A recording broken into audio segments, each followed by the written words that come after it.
Well, hello, everybody. It's KB here. Welcome to Tuesday Night Fistivities. This is episode 9. Renato, Laranja, and I tonight will be taking a bunch of your questions. You know, let me just fiddle. There's no volume yet. Okay, so let's see. We'll see how the volume is. I cleaned my screen off so that my camera should be clean. But yeah, so tonight we are going to do kind of like a Q&A thing. So I'm gonna kind of pop quiz Renato on 5 topics. They are pop culture. Some of them are fight related. Some of them are not. Some of them are about other sports, however. And then we are going to get into some of the questions that you guys wrote. And thank you so much for adding them in on the post, either on Renato's post or on the Fistivities post or on mine. So this is going to be fun. And we might even take some of your questions live. Like we might feed you guys into the live stream. We'll see. But let's see. We're going to throw on the glasses for the roll call. What's up, Mystic Black? What up? What up, Cody Sintown? What up, Andy H863? What up, Daryl Ellis Realtor? What up, Dope Soul 89? What up, Colton Manwich and 3? What up, Aaron Weinbaum? What up, Wade Vollmer? What up, Tommy D? What up, C Wost? What up, A effing Hernandez? What up, Kmart Security? Kmart Security, are Kmart's even still around anymore? What up, Claudia 286? Good evening to you as well. What up, Productive Grind? Howdy. Does that mean you're from the South? Howdy. What up, Adamo? In the house. What's up? What up, Stops? Thank you. I try to keep it classy, but we'll try. So hi, Benny Alfred 101. What up? Hey, Noso 125. Yeah, it is Parchy Chime. So what up, Tommy D? What about you? What up, Scott Rizzo? You missed it last week. Last week we had on, okay, that's a good question, actually. Last week we had on Al Iaquinta, who is obviously fighting this weekend in New York. So Al was on and he talked all about the fight with Bobby Green. He talked, we debated pizza toppings. We talked about New York stuff because Renato lived there. I lived there as well. Al's from there. So we had a good time talking New York things. And also, for those of you who have seen Al's commercial, his Raging Al commercial that he did with Chris Weidman for a jeweler, it is unbelievable. And we kind of did a Zapruder film breakdown of that, which is sort of cool. So that was Al Iaquinta last week, but also, as a reminder, Rose Namajunas, the champ, was on with us a few weeks ago. She's also fighting this week, so you could look for that Tuesday Night Fistivities as well. These are all on my IG feed. As you know, you found KB Heat, so you found me here. So look on the feed and you can find those whole entire shows.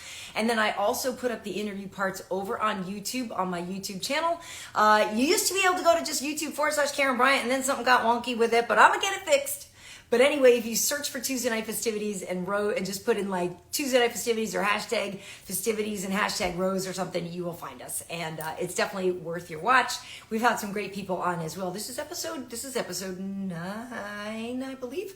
So yeah, we're chugging along and we'll have the Renato here. Okay, you know what? Okay, so listen, we're gonna take some questions probably at the end. What up, Powell Gabriel? We could grab some pizza. I do like pizza. I found a good deep dish pizza place here in LA a few weeks ago. I didn't intend to. I don't eat a lot of pizza, and I found some. Oh my god, it was so good. Okay, what up, Iron Monkey? What up, Daryl Ellis Realtor? What up? Okay, so listen, Richard Tricolor. How you guys doing? Okay, so what up, God Rafa or God? Is it God Hafa? Okay, so actually, this is a good question. You guys could put some questions in here, which we could add to the stream. But Andy H863 was asking how was my Halloween. It was pretty chill. If I'm honest with you, I did the podcast with Angela. And so there is a What Had Happened Was podcast number 39 where we are both in costume. She's shown off from this old classic film. And I don't want to, if you know it, you know it. If you don't, you need to go see it.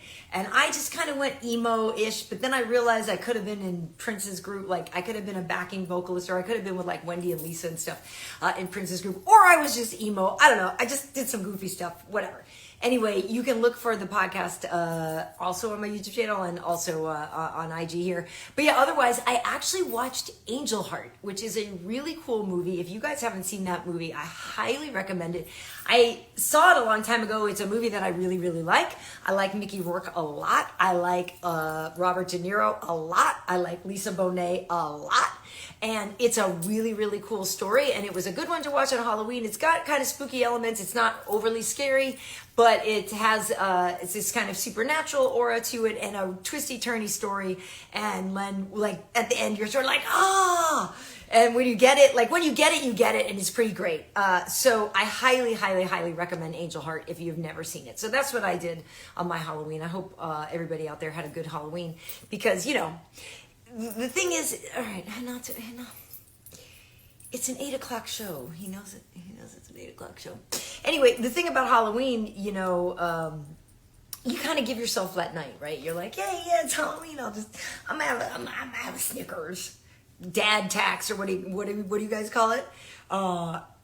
It's funny though, cause Halloween turned into like cheat weekend. It got a little dicey. So you know, we paid for it a little bit on the jump on Monday and stuff like that. We have to just atone for these things. You know, if you play, you gotta pay, right? Okay, so listen, what up West 209? What up Francis Yanga? What up? Hey, how are you? What up Ashy Black Cornrows? That's what I'm going with. No, it's Ash New York. I don't know. It's funny, you guys come up with these names and I'm like, what do they mean? I'm not exactly sure what they mean. But anyway, what up Jamila?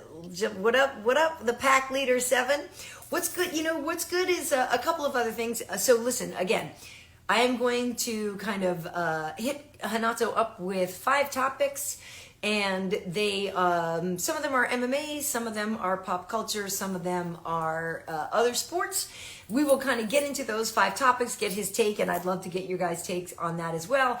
And then we are going to answer some of the questions that you guys wrote in, and on either Instagram or on Twitter here. So we will get to those, and it's going to be a lot of fun. We are going to have a lot of, I feel like, you know, a lot of people, to be honest with you, you know, we like to keep it lighthearted here and kind of keep it fun, but a lot of people are struggling. A lot of people are really going through some stuff right now. So if we can be a source of levity for you guys while we're here, that's cool. But honestly, if you have some real questions of like, hey, how do you, I'm having a hard time with this thing. How could you guys have any advice? We're definitely here for that as well. And as goofy as Renato is, and he's hella goofy.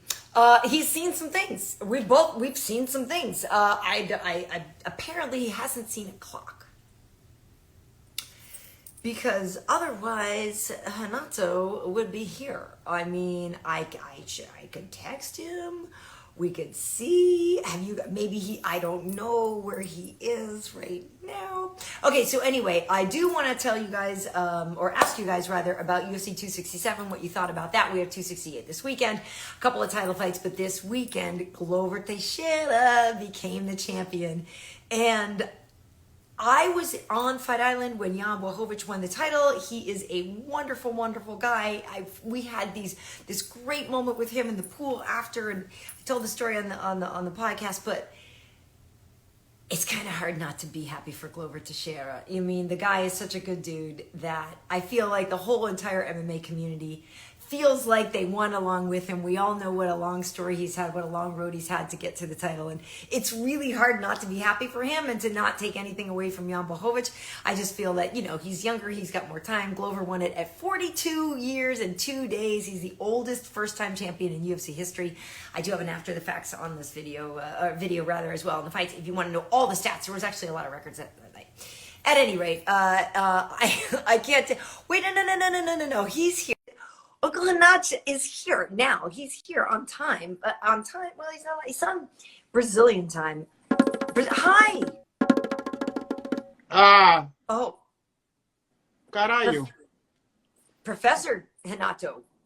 I'm here. Hi. A wizard is never early or late. He's just arrived exactly when the fuck he's want to. Yeah, there's a saying about that too, something like sorry I'm late, but I showed up when I wanted to. Something like that. Fraulein, a chime is but a construct. We learned this It was, I think it was Nietzsche, Nietzsche, who said, never mind why I'm late, porra. I'm here at least, porra. Gaze upon me. Yeah. Yeah. Yeah. Well, thank you for being here. How are you? I'm well.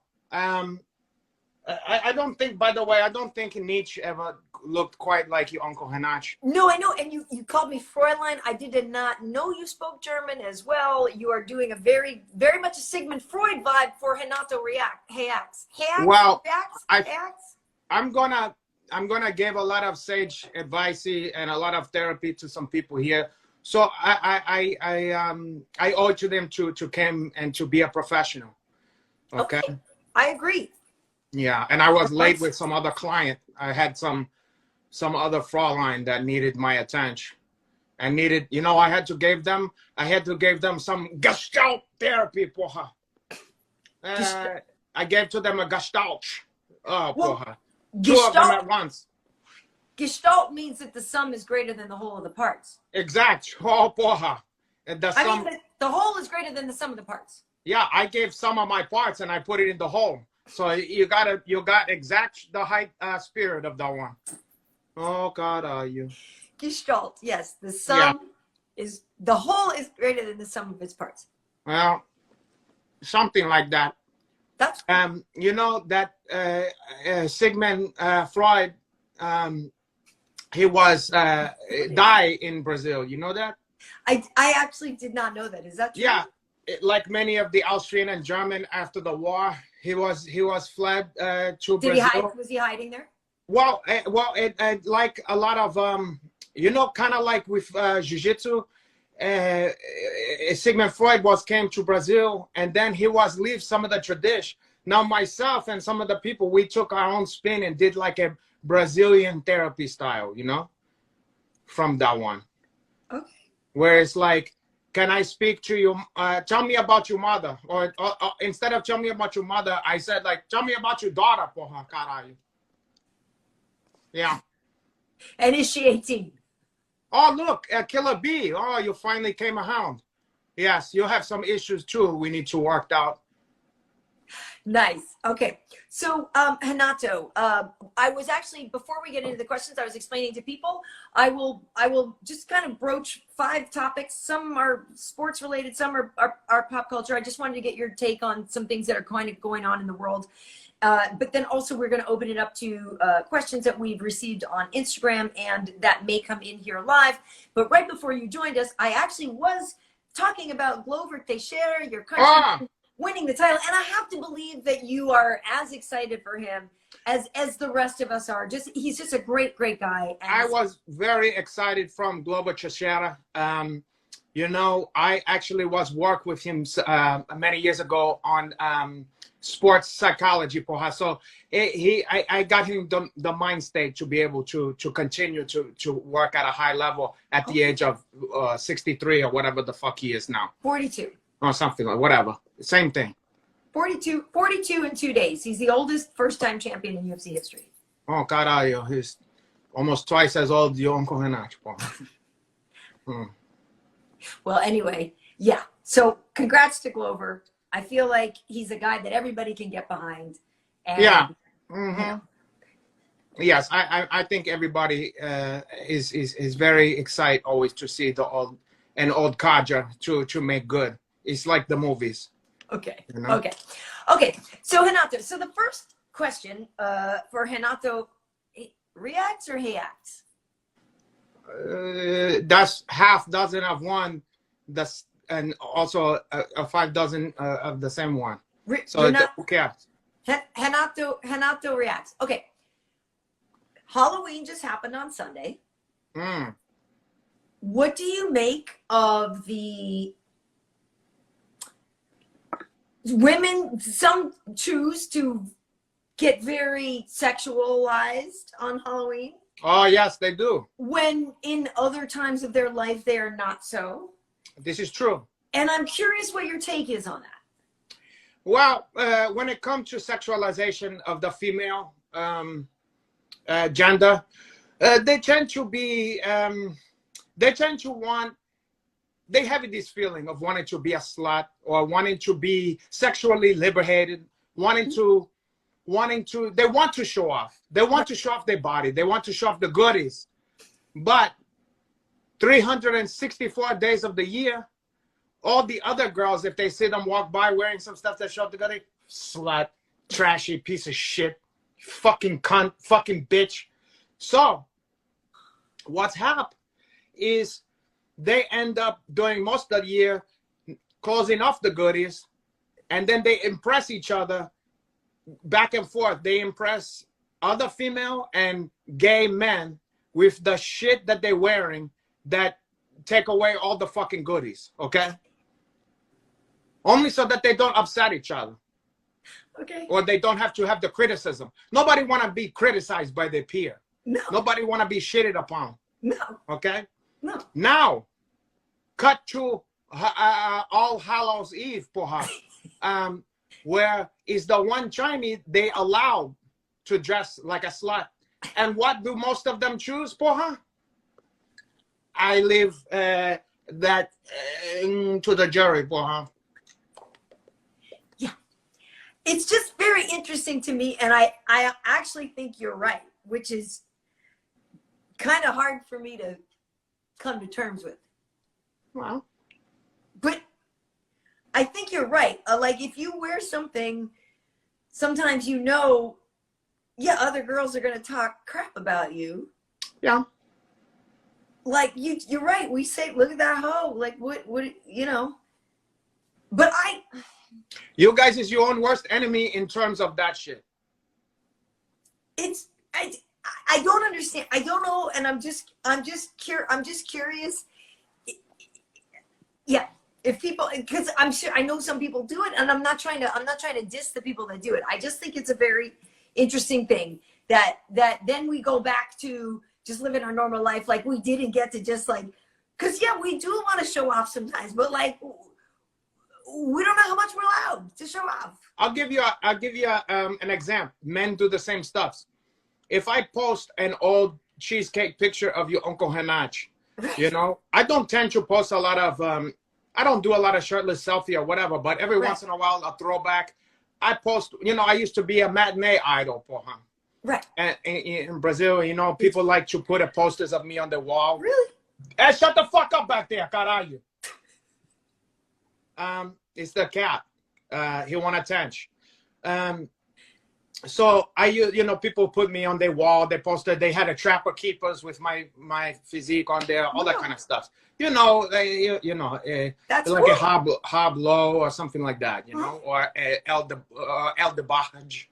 But anyway, I digest because I get off subject here. So I can post a picture of myself looking like a chisel and look sexy and stuff like that, you know, like an old one. Without fail, the girls is gonna put fire or heart eyes or whatever. Right. Some of the guys who is secure in their manhood is gonna go ahead, player, something like that. Right. But the guys who is insecure, which is most of the guys, is gonna put gay or they're gonna find something to make fun of about it, or they're gonna say, oh, look, you look like, they tried to cut my legs off, cut my feet. Right. Now the females respond to that one. Who care if the guys don't like it? I'm not trying to get with any of those guys. Right. So they can eat a dick, as far as I'm concerned, porra. Okay. You understand? I do. Okay, I was just curious your take on it. I just thought it was interesting. Okay, so my next question was actually a fight thing. Khamzat Chimaev. Oh, yeah. I want to know what your take is on him, because I got on the hype train last year. I met him on Fight Island. I got on the hype train. You met him on Fight Island, porra. What happened to that one? A little romance, a little sparks. No. Hold on. You gotta hold on for 1 sec. I gotta just entertain the people. Pretend I'm not. They won't notice I'm gone for 2 seconds. Who knows? Is that his dog or his cat going crazy again? Okay. So, okay, so yeah, I want to know if people are thinking Khamzat is the truth. He's unbelievable. Like, so you want it, you, Ah, oh, you're back. Great. ah, not to worry. And Great. back. Is everything okay? Yeah, continue. Okay. So, Khamzat Chimaev, Yeah. I wanted to know your take on him because I was just saying, like, I'm on the hype train. I met him last year. There was nothing romantic. I'm backstage. So I'm doing my Well, you job. said you was with Jan Blachowicz in the fucking in the hot tub or whatever, and you guys had a great moment. I didn't say the hot tub. I said the pool. So you said you had a great moment after the It wasn't alone. Well, I didn't know. It sounded like there was undertone. No. The cool thing with Jan was that he came to the pool. This was Sunday after he won, and all of us, we all would go to the pool after. And so he came. He was walking there, and we all were like, "Oh my, here comes the champ!" You know, like, "What's up, champ?" And it was like hours after he had won the title. Yeah. And he was so happy, and it was so cool, you know, to see him realizing and sort of processing, like, wait, I'm the champ. And it was a really cool moment. And then he came in the pool and we were buying shots, and it was okay. So I was misheard that one. Yeah. No, it wasn't. I don't fish off the company pier. So I don't like to, you know, I mean, like, the people are my friends and the fighters are my friends, but I'm not trying to, like, get romantic with them. So. Oh, I understand. Tell me about your mother. So you would have liked. Back to Khamzat. I'm just curious what your take is on him. You know, he is, he steamrolls people. The leech is unbelievably good, but he picked him up, walked him over, slammed him down, and is talking to Dana while he's mauling this dude. He's a dangerous individual. And the thing about it, what people don't even know is, and I was talking to one of his coaches from Sweden, is that, like, he's got the same tutelage, the same kind of boxing, the same striking instruction that Gus has. Yeah. We all know how good Gustafsson is. And so just because we haven't seen Khamzat do this doesn't mean he doesn't have it. And the dude is going to be unbelievably dangerous in the division. He's a problem. He's gonna be a problem for a long time. One of the main thing I see in him is supreme confidence. And you can't buy that. You can't train that. You can't teach that. And there's been other fighters with that skill level. I'm not going to name any name because I don't want to throw nobody onto a bus. But under the bus. Well, either way, it's also that's either here and there. Okay, Karyn Bryant. So but there's certain guys who have the skills, who have just as much skill and just as much talent. But if you don't have if your question is the mind for her, the mind is a terrible thing to waste, like the United Negro College. So how do you get that confidence, though, in life? It's very hard. Trust me. I was born with that one. Okay. But yeah, you believe in him too? You think he's the real deal? I think he's the real deal. He's the real deal. Now there is look, when he do that through the leash, it's the real deal. Now, what I like about the guy is he's not stupid. He knows how dangerous is the leash. Yeah. He could have gotten into a pissing contest with the leash. He said, fuck that. I'm gonna choke that guy down. You understand? Other guys will go, I'm gonna prove to these guys my striking, whatever. He said, fuck that. I'm gonna he know how dangerous is the leech. Yeah. Okay. So he said, let me nullify the leech. He treated the leech the way they treat the leech in Stand By Me, the kids. You know, when he's hitching to the underwear. You know, when they go into the thing. You understand? They go into the water. I don't remember that scene directly. Well, no. Let me refresh your memory. They go into the water, and his pool in the kid. Everybody's have a good time, and then what's his name? He out there, and he's in his chitty whitey. He go in there, and then he go, oh God, are you? And he pull out on his underwear a bloody leech like that, and then he'll throw that one. He's crushed that one, throw that one. That was Stand By Me. Yeah, that's in Stand By Me, porra. He goes leech. But anyway, let me not get too deep in the weeds of Stand By Me. Great movie, porra. Okay. But I've had the book, by the way. It's in a collection called Different Season by Stephen King, and it's about the life of Stephen King. He is the character of the kid from Star Trek, you know. Will Wheaton? Yeah, he's playing basically Stephen King. That's his childhood. Oh. And the story is a short story called The Body. It's a great short story collection. Also in that same collection is the movie, the story that the Shawshank Redemption was based on. I was just watching Shawshank. Shawshank is one of those movies that I can't surf by. Like if it's on, I'm like, well, here we go. And that's based on a story in that same book. It's a short story called Rita Hayworth and the Shawshank Redemption. Nice. They shortened that one. Anyway, I digest because what the fuck were we talking about? Well, so no, but that actually leads to my next question. Like I said, I was going to ask you a few questions, then we're going to open it up to the fans. So my next question was actually a movie-related question. What are your thoughts on Zendaya?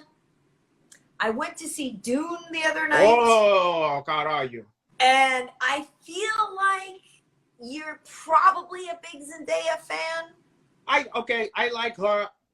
She's a little I like my women with a little meat on the bone. She's a little skinny for you? She's one of those girls that is a beautiful girl. She's adorable. She's beautiful. She's like a girlfriend material. God, are you hissing at the other one? But I feel that she's girlfriend material, but unfortunately, your Uncle Renato's not looking for a girlfriend for her. So he need more curvy and more something to get his yang, you know. She's not, doesn't have enough. She has to get to my subconscious and to stimulate my id for her. Okay. Will you shut the fuck up over here? I'm sorry, God, okay. These guys is getting into a fight. They never get into a fight except for when I get on here. Except for when you want to. Okay, so I saw the movie. I don't know if have you seen Dune? I saw Dune. Unfortunately, I didn't saw it in the theater because I was so excited to see that one. I just saw it on my phone under the cover, like as if I was a kid. What? I know. I couldn't wait. I couldn't wait it. It was like 12 or whatever. The shit just came out, and I was like, "Fuck that! I'm just gonna watch." You watched it on your phone. I did, but you know what? Somehow, if you watch something on your phone, it's so close like this. It's like it almost reminds me of like you're reading a comic books under the covers as a kid. You know what I'm saying? It's like I know it's not as good as the fucking movie theater, of course. But I couldn't fucking wait it, and I just said, "Fuck it, I'm gonna watch that one." And I sat there, and I thought I was just maybe gonna get the taste of the beginning, and I watched the whole fucking thing. It was exceed my expectation. You like? See, that's what I was gonna ask. What you liked it? I love that one much better than the fucking '80s version. With Sting? The 80s version was a dumpster fire. It had its own. It had its moments, but it was even David Lynch, who directed that one, said it was the worst experience of his life. It made him almost quit the acting. You know? Wow. Yeah, and that's why he did Blue Velvet, because good. He wanted, and that's where he met Kyle MacLachlan to do that movie, because he was like, I got to get back to my roots. I got to do something small, intimate. Because it was this big juggernaut that he had no control, and they, too many chefs in the soup for her. You understand? Well, yeah. So I saw Dune the other night. I went and saw it over at the Grove. Yeah. And so I saw it on the big theater, in the big screen, rather, like it should be seen. Of course. I'm gonna see that one at some point, but I saw it already. I couldn't wait. It was good. It was good. I like sci-fi a lot. It was good. It was a little long, if I'm honest. Yeah, but if you're used to the original, the fucking original is like 3 hours or something like that. So yeah, I don't remember the original. I remember seeing it a long time ago. I don't remember seeing it recently. You know what? I enjoyed it. I'm just like. You know what? You gotta look at it like. You gotta look at it like you're watching Lawrence of Arabia. Yeah. You know what I'm saying? You're not just watching Star Wars. You're not watching, you're not watching a kids' movies, like kids' sci-fi. You're watching something that reminds me of like Game of Thrones in space, It's more, to be honest, it's more of like a political thriller that just happened to be a sci-fi. Yeah. Look at, I liked it. I'm not saying I didn't like it. I liked it. I'm just saying I thought I was like, all right. Tell me how that one made you to feel, though. How did it make me feel? How did you feel? How do you feel about it right now? I sense some hesitation. No, I mean, I liked it. I mean, there's movies I've seen that I liked more. I'm sorry, say you said there's movies you like more? Yeah, I mean, of course. I liked it. It wasn't supposed to be. I wasn't blown away. It didn't say in the trailer that it's going to be your favorite movie of all time. It's just trying to be Dune. Right. Well, but also you felt like at the end of it, right, that because it basically says it's part one, right? Yeah, it's just a piece, like a fucking Harry Potter movie or something like that. No, and the reason I wanted to ask you about Zendaya is like I'm actually a big Zendaya fan. Like Don't get me wrong, she's gorgeous, almost like you know when you look at a fashion models. Yeah. They have a beautiful face. They're beautiful, but they don't turn me into a werewolf. Okay. You know what I'm saying? They're beautiful, like you want her to be the mother of your children's or to be on your side, but they don't make me go. Okay. You understand? So she don't get me going in that way, but she's like gorgeous and just adorable or whatever and good actress. So I understand the appeal.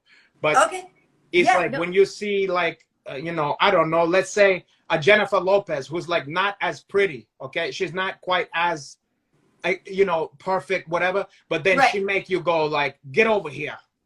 She's sexy though. Yeah, she's sexy. Like she make you want to go, okay.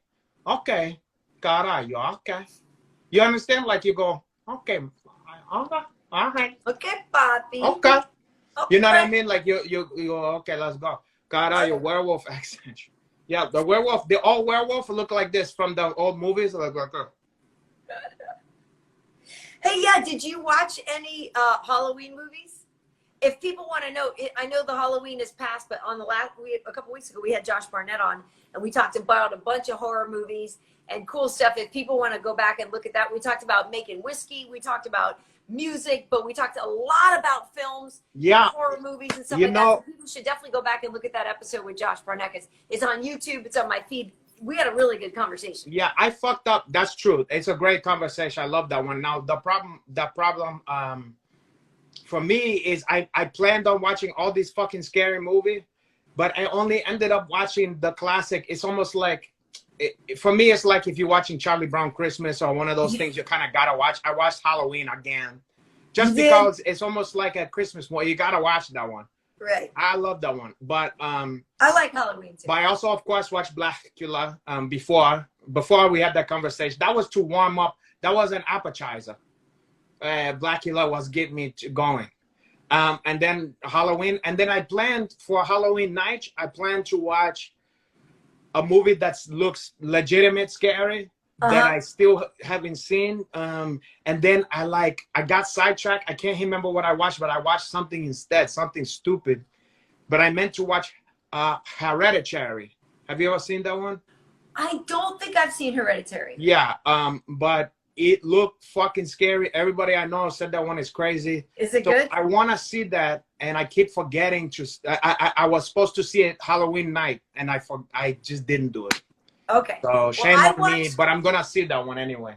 I watched Angel Heart on Halloween night, which is great. Now, I told you. Did you take a look for my father? Wait, which scene is he in? When they go to the church in Harlem. Yes. You know when he goes to see the devil the first time? Yes. There's a preacher who's preaching to the congregation. Okay. That's my dad. Okay. And then later, while he's trying to look at that voodoo thing, you know how he's going and looking at that like altar? He's going to open that thing. Yeah, and then those guys kick his ass and shit, and he's hunting from them. Yeah. Then they in like a parade, and you see them carrying a dude on a. That's my dad who they're carrying. Your dad is the dude they're carrying. You're right. No, that's the whole thing. And he's like, he's Pastor John. Well, if you love me, I should be driving a Cadillac. Yeah, a Rolls Royce. He said, people around here talking about I'm hiding around in a Cadillac. If you love me and you want to get to me, I should be in a Rolls Royce. And he made that up. He made that up. They didn't hide that in this. That's your dad. Yeah, but they aged him back then. They put gray hair on him. He wasn't. He's old as fuck now. He wasn't that old then. Yeah. So he's the church where what's his name hang out now. Also, when they're in the parade and he runs and Mickey Rourke knocks him over and the guy and then my dad was upset because he was a Kahari champion and a bodyguard, all this kind of shit before he fucked with acting ever. So he wanted to do his own stunt and then they wouldn't let him. So if you look, it's a phoniest guy. That's not my dad. It looked like Little Hitchard or something like that. The guy. Well, a lot of that is also union stuff. It's true. Yeah. But it looks so fake. The stunt players need their, you know what I mean? It's very true. But caralho. But anyway, and also here's a fun fact. So my father came on the day with a long fingernail, okay? Because there was a money preacher who was just like that kind of guy who used to have that. And it's also a pimp kind of thing too. Yeah, for sure it's a pimp thing. Then when they saw it, the wardrobe people and all that kind of stuff, then they went and talked to Alan Parker or whatever. Then they ended up having him to cut that once. And then all of a sudden, De Niro had it that once. De Niro had the long nails. But and if you notice, De before Niro's nails, he didn't have that long nails. You understand? No, I'm saying before they saw. Until your dad did. Yeah. So this is behind the scenes stuff. Well, and it's interesting too if you notice in the movie, De Niro's nails grow as the film goes on too. Yes, yeah. And you know what's interesting? Well, I don't know if you even know this, but you know my dad used to bodyguard for Robert De Niro. No. Okay. Did you know that now? You told me that before, and the funny thing is I had a roommate here in LA whose friend used to date De Niro's daughter. Oh, Drina. Yeah. Yeah, I know Drina. So she used to date this guy that was like a tagger. I am not surprised. Yeah. Anyway, enough about this kind of stuff. Anyway, we digress. Yeah. So where the fuck were we? Okay, scary movie. No, I was gonna say question number 4 for you. Oh, question number 4. Yeah, so I'm in Vegas a lot, right? Yes, tell me, Fraulein. So when I'm in Vegas, a lot of time I get to go out. I'm not in Vegas this weekend. Yeah. While something I love is in Vegas. Who? Your Uncle Renato? No. The PBR. Oh, the PBH. Yes, I'm aware of that one. It's the PBR, it's professional bull riding. Oh, that's what I said. PBR. That's exactly what I said, PBH. Okay, so Renato, the PBH,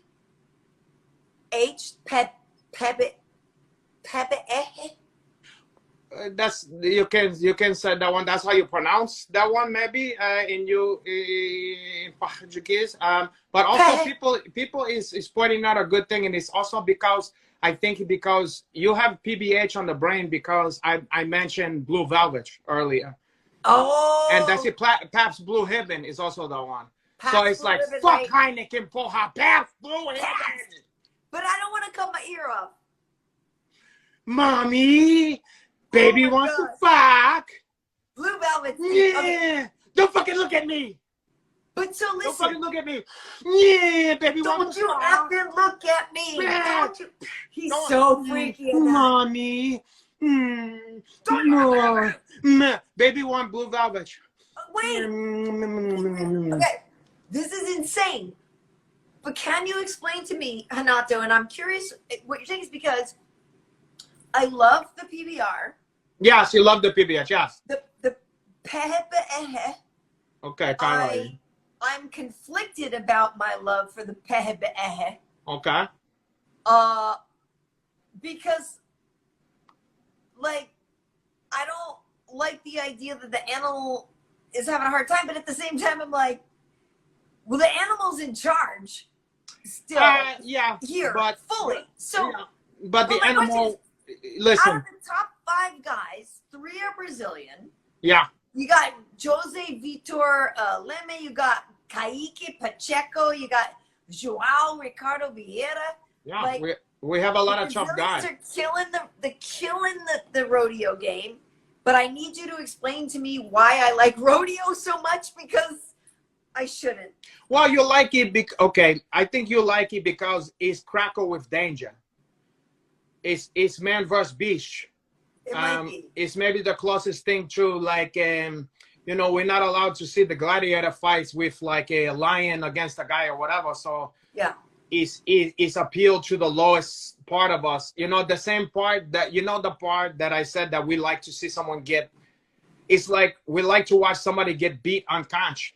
And then after the bloodlust wear down, the next day we go, oh God, Ayo, it's horrible that he got a concussion or he got CTE or whatever. Meanwhile, we're like, oh, this one for the ages. These guys is for sure gonna have Alzheimer's or whatever. We all love Parkinson. Justin Gaethje, and we all know Justin Gaethje is not gonna age well, probably. Yeah, but we still love that ones, but it's not appeal to our intellect or our heart. It's appeal to the worst animal in there, and that's why we're like, he's so primal. Which is why we also like it to cheat on our significant other, which is why we like to, you know, to not pay child support. Huh? We cheat on our significant others because of Justin Gaethje? No, because of the animal instincts for her. And maybe because Justin Gaethje. I'm not sure. Not in my case, but it could be in yours. Tell me more about that. Tell me. So now, so yeah, I have a problem. No, so here's what I have a problem with this one. I don't mind if people knock the shit out of each other, or, you know, you got a NASCAR, these guys is maybe dying in a car crash. The only problem is there's only one person in the equation that is agreed to be there. The bull don't agree to be there. Yeah, that's so what I'm saying. I don't think it's a fair. I don't think it's fair to put him through that, even if he's in the driver's seat, because you're also shocking his balls. They like to put a stuff to tie his balls and compress the ones to make them to be angry and shit like that. I don't like that. I've looked into it, and I'm told that they are not. Yeah, that it's. Oh, you're told that. Well, let me just tell you something. In my estimation, and you know what, I don't put my view on that on anybody else. I know, but I like it so. You asked me mine's. I know, but I like it so much. But you can like that. Like a lot of people like to eat a spare. A lot of people like to eat a spare ribs. They feel bad that they're killing the one to eat the spare ribs, but they still do it because it tastes good. Just like that one, you like to watch that one because it looked good. Wait, to eat what? Spare hip, Chinese spare hip, Chinese or African American spare hip. What's baby back hip? Huh? What's wrong with Chinese spare ribs? They have nothing to do with them being Chinese. You're putting that in my mouth. I'm talking about the fact that they came from an animal who didn't ask you to took that one. Got it. Just like when my God, work with me here. When my God was took my hip to make you. He didn't ask me. He just made you. And then look at the fucking problem I have here. So it's like that. You gotta stop to took the hips from that one. It's only trouble come from that. So yes, supposedly Eve was born of Adam's rib. Yeah. You know, yeah, and then that's why they came up with wasn't that a quote from Adam? It was like, I want my baby back, baby back, baby back, baby back, baby back. I want my baby back here.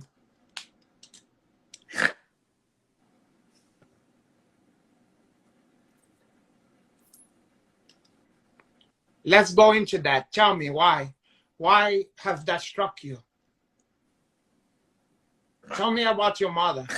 I'm just imagining Adam and Eve and a TV commercial. I want my baby back, baby back. Well, why not? Picturing, because I picture Adam like. Why not? They've took Adam and Eve out of our school, and now they're gonna took them out of our restaurant. Put them back onto that one. Oh. I'm snorting. I'm sorry. Okay. No, don't be sorry. last question for you before we open it up to the fans, to the viewers, to those who really need help.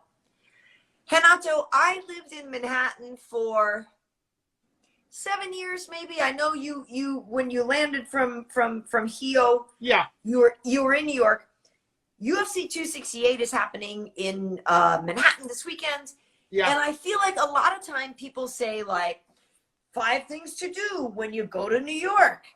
I would rather have Renato's 3 things not to mother effing do, or like not to waste your time on, like in the vein of, put it this way, I had never gone to the Statue of Liberty. I got no problems with the Statue of Liberty.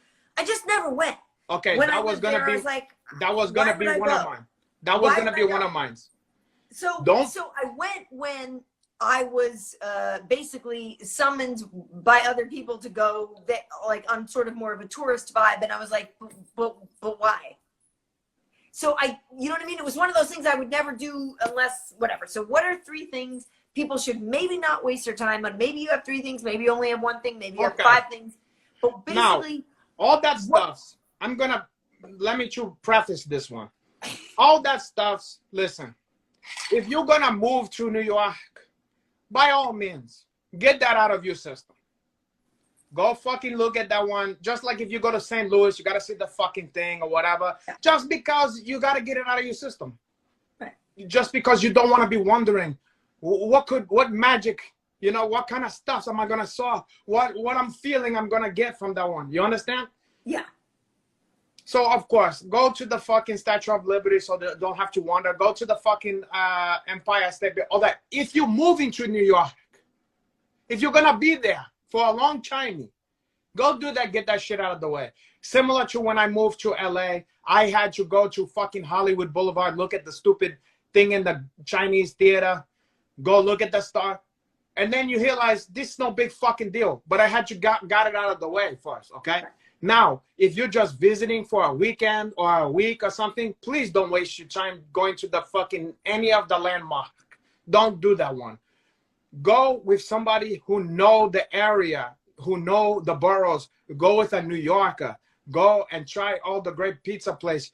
Try all the great, you know, the bars that nobody know about, the hole in the wall. You know, go to you know, go to Spanish Harlem, go to, you know, Jackson Heights, go get some Dominican food, you know, go understand the culture, you know, go to Chinatown, one of the best Chinatown they have. The food is unparalleled. Even on China, they don't have shit like that, caralho. Okay? Go to Canal Street, go to Harlem, go to the Bronx, go see the history, hip hop history. Go to Sedgwick, you know, go to where the first hip hop party was. It goes on and on. But don't do the normal stuff. Don't do that one. But go with somebody who knows. Don't go for a guide or nothing. Go with somebody who knows, you know. And also, you want to hear the New York accent and all that stuff. Call Hey Longo and fucking match that up. I mean, I couldn't agree with you more. Because when I know when I travel, I like to go places and try to live as a local, you know, as much as I can. And I will say, you know, when I went to Paris, yeah, I did go to the Louvre because I actually really like museums and I like art. And so like, that was cool. But I would much rather spend my day in a Parisian bar, drinking red wine and trying to talk to a local than like going to see the thing I was supposed to see. Of course, Fraulein. Of course, you wanted to drink wine and sleep with Parisian men. Oh God, maybe even if they Arab, you want to meet a nice uncircumcised Arab. I don't think I've ever had a French. You want to smoke hashish with an Ahab and he's uncircumcised. Tell me more. I don't rule out a lot of life's experiences. Oh God, tell me more about that one. You want to go to Marrakech. Smoke opium. You want him to cover you in goat cheese yogurt and drizzle you with honey and sprinkle you with almonds from the Atlas Mountains. Tell me more. Tell me more.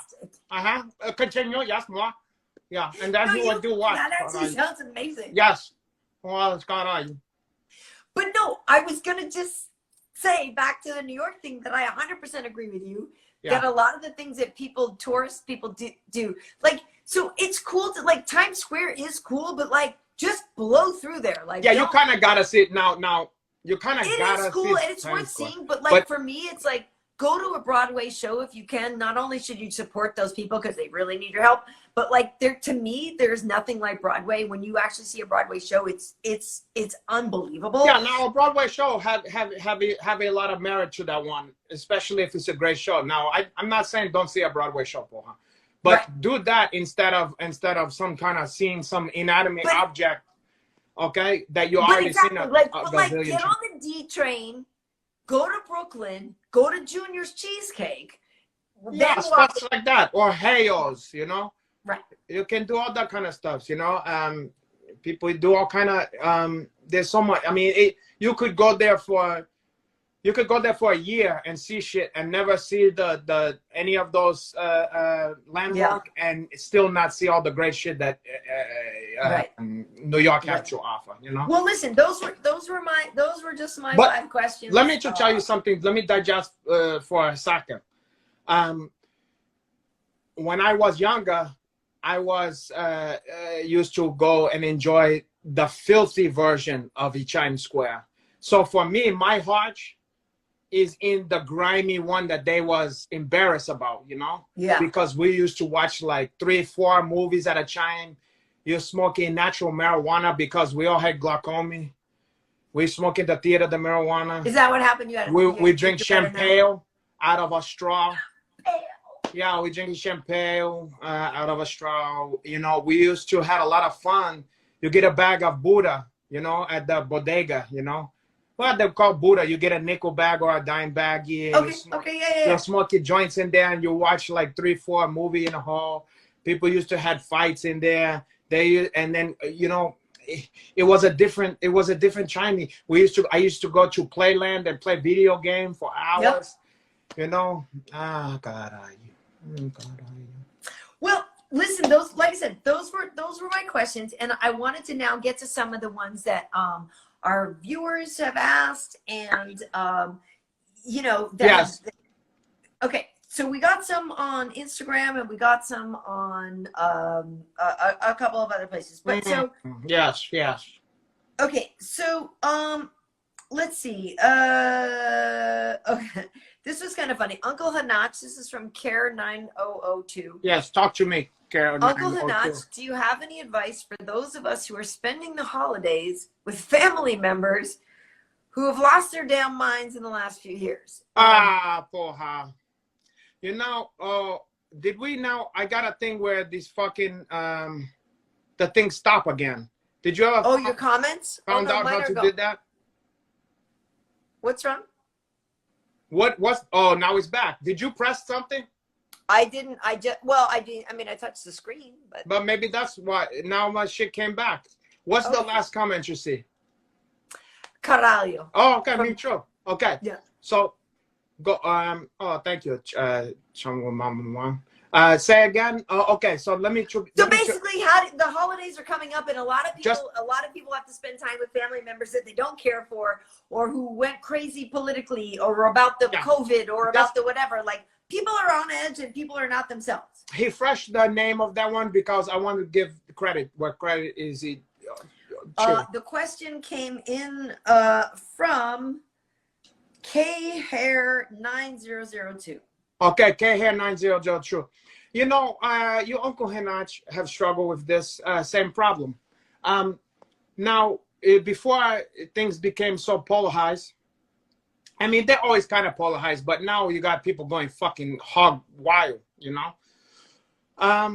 But there was many other reasons not to wanted to go to see your family, you know? And a lot of people don't know this. Another question on there, so I'm going to try both of these one in. Another guy said, do you guys celebrate Thanksgivings in Brazil? And as a matter of fact, we do, Pohan. And ours is based on the Portuguese. We celebrate when the Portuguese came and was enslaved the Amazon, the Indians, the native Indian. They came, and then they also brought in black slaves and stuff like that. And they celebrate? Well, we celebrate just like you guys celebrate the one. You celebrate the inception of slavery. Well, it's parallel to the one that we have here, where we celebrate how the pilgrim was bamboozled, the Indian. That doesn't Now, seem it's like also very similar in the cuisine that we have there, because we have a you guys have a cranberry sauce, we have an acai berry sauce, and you guys do like a turkey bird for her, and then we do a host toucan. You know, it's the toucan. You have a roasted toucan. Yeah, like having the Fruit Loop follow your nose for her. So that's what we do. You go in there and with a bowl of Fruit Loop in there, in the Amazon, and then you go like that, and they can't resist that one, and then you trap that one, and you give to him a cascudo like that, and you daze that one, and you cut his head off for her. Or you can just slit the throat, kind of like the chuck. Okay, so you guys do a chuck, we do the toucan. Then you take the toucan, and then you fill with the cheese breads. You know the ones? Of course. So it's kind of like the stuffings. Yeah, it's kind of like stuffings and stuff like that. So it's have a lot of the similar stuffs. You sit at home with people you can't fucking stand, and that you never see for most of the year. And so anyway, back in my, so I used to have to go all the way to here to saw my family to celebrate Thanksgivings, okay? And then I realized every fucking Chinese, we gotta figure out where I'm staying, which room I'm staying in. Oh,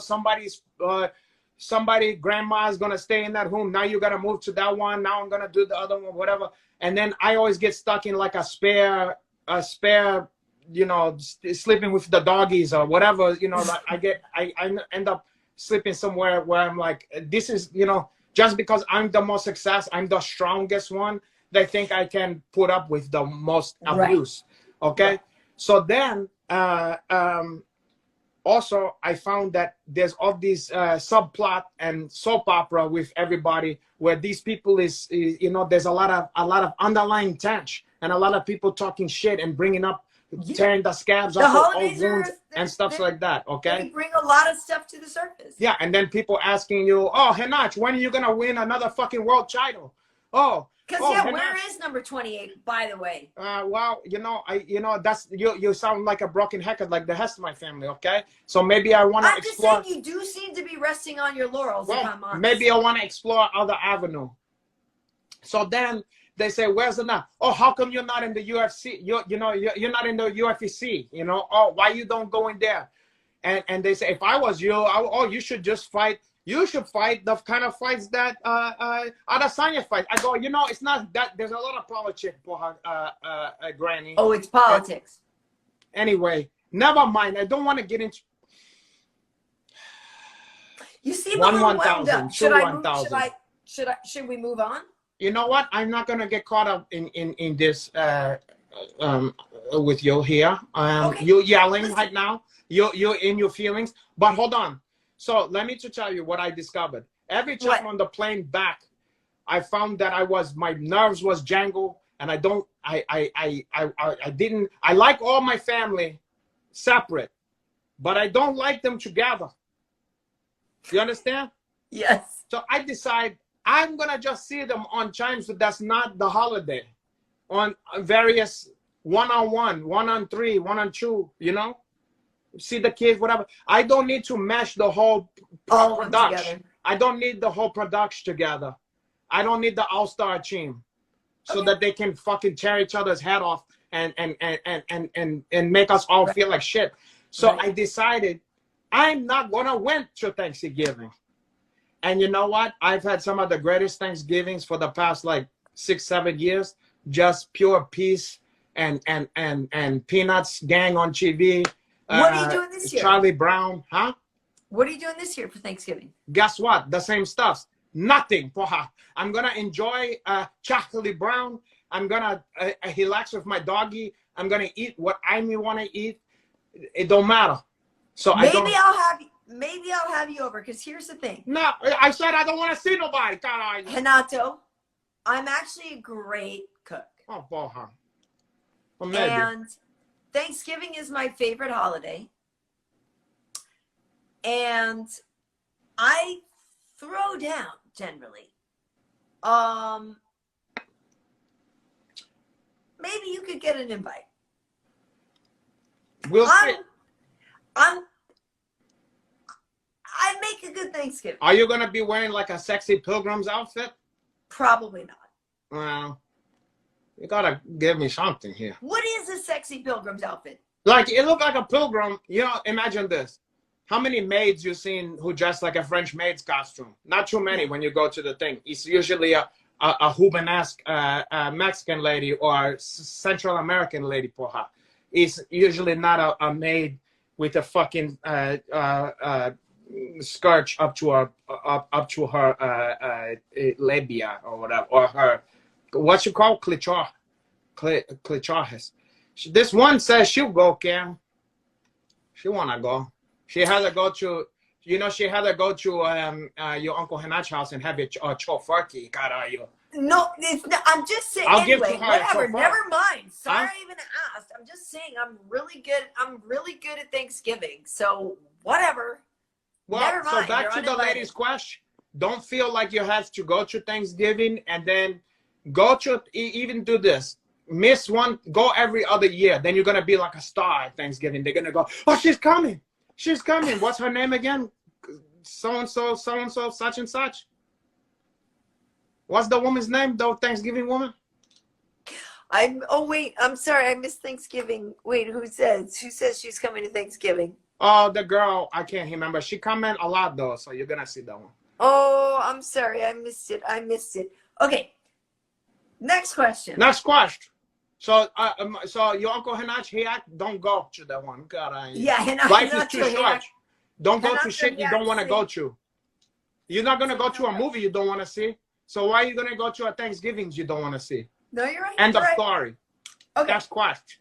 So here, this one is, I'm not going to, this is a little bit serious, Renato. This is from Yaya Lal, I'm going to say. Uncle Hanach, life has been feeling stagnant.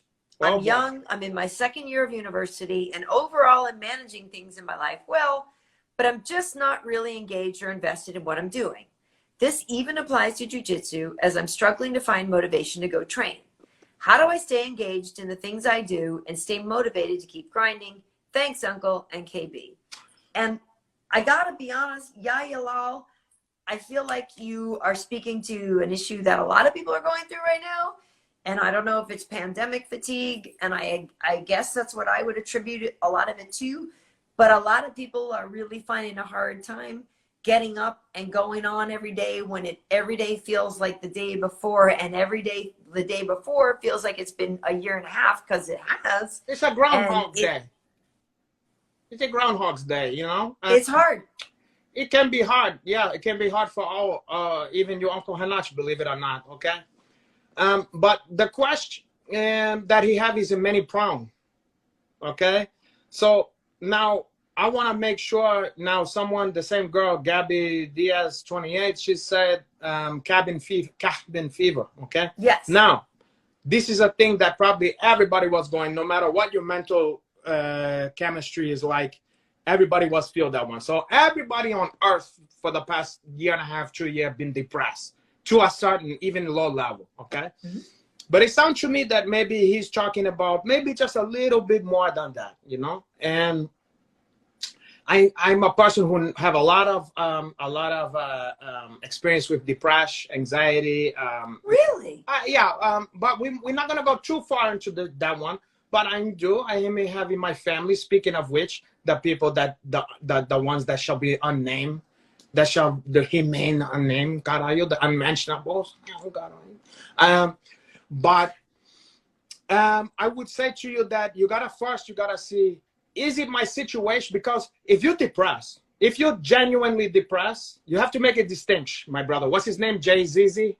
Jala Fraser? It was sorry, it was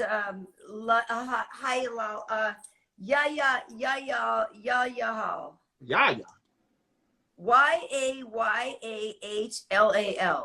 Oh, Yalla Halal. Yal halal. He probably Ya halal. he probably keep halal for Christmas for Ramadan. Okay, Yeah, for so Ramadan. he's halal. He's a Muslim brother. Yes. So now, whether you're a Muslim brother or you're Jewish or you Christian, whatever, we are susceptible to depression. Yeah. Okay.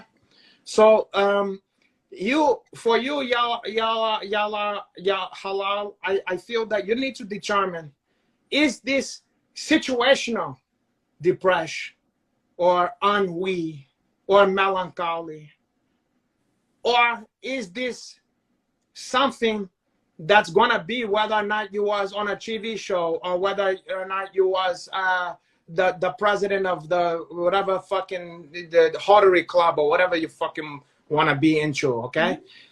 The problem is, if you're depressed and you have a chemical depression, it don't matter if you're on top of the world. It don't matter if you got everybody at your feet, all the women, all the fame, whatever the fuck. So the thing is, it may not be your situation. It may not be your jobby. It may not be jiu-jitsu. It may just be you, that you may need to maybe see somebody, not unlike your Uncle Hanach, or you can do Zoom call with your Uncle Hanach and pay exorbitant seasonal prices for that one. But you can also find someone in your area to talk to, yeah. Okay? You might have a chemical problem where you might need a medication for Hakarayu. Who knows? But if it's just a situational and you're bored and you're just kind of stuck in your life, you gotta jazz that one up.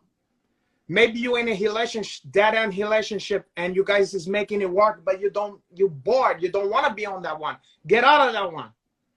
If you're bored in your jiu-jitsu class, keep fucking going and work on your weak side. Yeah. Work on all your weak side, okay? There's always something you have to. It's you perspective.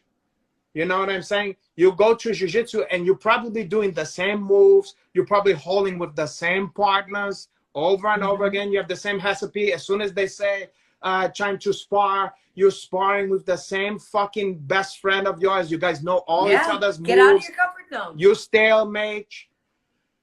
Go pick out somebody you don't know. Pick out, go to the guy you're afraid of. Go to the person you're scared. Go to the person in class that you most don't want to hold with. Try different stuffs, okay? Try, if you do only gi, try no gi, okay? Try, if you you having sex with your girlfriend, condom, try no condom for her. All that kind of stuff. You understand? So you need 95% of that I agree with. So most of it is your perception, and most of it is come from you getting into a hut, a huchin, and you're seeing the same shit over and over again. You have to, even if it's to take a different hoot to jiu-jitsu every day. Take a fucking different hoot. You're seeing the same stuffs every day, you're gonna fucking make yourself sick, okay? You're right. So try. You have to see something different. Variety is the spice of life. Okay, next question.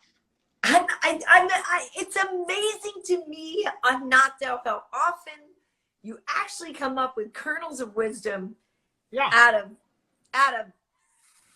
cornfields of bullcrap. Well, I am a kernel of sort, porha, and I don't mean the K with a C, porha. The colonel.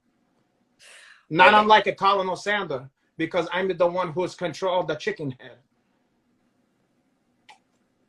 I have just as much chicken head as Colonel Sanders at my disposal, which is why I'm happy during this holiday season. That's why I don't get depressed. Anyway, Andy H863. Okay, Andy 863. How you doing, Andy H863? I believe this came in on the Festivities account on Instagram. He said, "How to overcome stage fright." He says, "I want to do suicide awareness public speaking to help others." Thank you.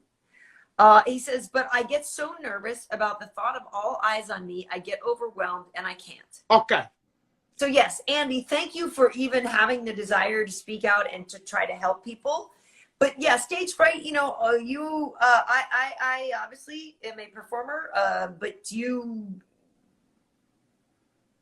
do things? Yeah.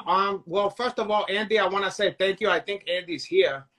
I want to say thank you because what you're doing is noble stuff, and it's a stuff that I think we gotta deal with more, because I unfortunately have had close friends and too many family members have fallen victim to that one. Okay, I don't want to get. Serious? I'm dead serious. Dead serious about that. I'm so sorry. No, I don't want to take it down a hood, but I mean, it's very pervasive.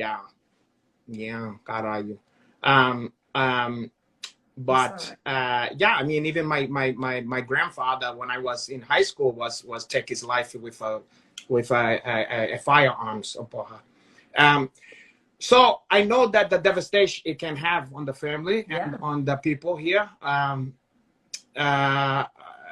I don't want to get off into too serious. Well, it is a serious subject, okay? He's talking more about I understand. Stage fright. I understand. So, but I guess I wanted to say to him that he what he's doing is a noble stuff, and it's important for him to overcome this so he can do this stuff, okay? Yeah. So now, the way I look at when I go onto the if you're having a stage fright, okay? I mean, yeah, because you do high rollers, you're on the microphone a lot, and competing. When I used to compete more and stuff, all that kind of stuff, you can go, oh caralho, you know, you can stop yourself, okay? So one of the main stuff that you can do in that situation, especially if you're giving it's not like what he's talking about is not related to that subject, you know, it's all mental stuff, you know. So what I would say to you is, if you come out there and let's say worst case scenario, you feel like you can't even feel your feet underneath you, your fucking heart is beating out of your chest, and you go blank, okay? You're in front of these people. Tell them this. Tell them how you feel. True. Say, you know what? I came here to teach you guys how to overcome your anxiety, your depression, your suicidal thoughts, and look at what happened to me just now. I, the teacher, the one who is know everything, went blanky. My palms went swatch. My mouth is cotton mouth. I feel like I'm having out of body experience. Wow, ain't that interesting here? I'm just like you. I know where you come from here, and then you build off of the truth. You build from what's the reality of the situation. How then build off of something that's a pure bullshit, and which is they don't relate to anyway. Everybody relates to having stage fright. Most people can't relate to going up to on the stage and going, hey, caralho, you know, and feeling like everything's fine. So then, in a way, you being vulnerable like that is going to help them to be vulnerable and help them to receive more and help them not to be on the defensive. So in a way, you going through that is better than you not going through that one. Yeah, I agree with that too. And here's, I will add a couple things to that if I may, but I think that is all 100% true, and that your truth and your vulnerability in front of that audience will endear you to them, will bond you to them. And I 100% agree that if you go up on stage and the first words are, I'm freaking out about being up here on stage, people want to support you. And I have always felt this way too about going to auditions, going to whatever kind of public speaking thing, whatever. People actually want you to succeed. I think a lot of people go into places and they think, oh God, everyone's against me, but it's actually the opposite. Like, you go to a room, whenever I would go to an audition, I go, they actually want me to solve their problem. Like, they want me to be the answer to their problem. And I'm going to go in going, I'm the answer to your problem. That's an excellent point. Maybe I am and maybe I'm not, but I always think of it in that they really actually want you to be amazing because they want to move on to the next thing. This is true. And so if it's a question of going to a crowd and speaking to a crowd and speaking to an audience, they actually all showed up. And most people, let's say you were speaking at a convention for, heart surgeons.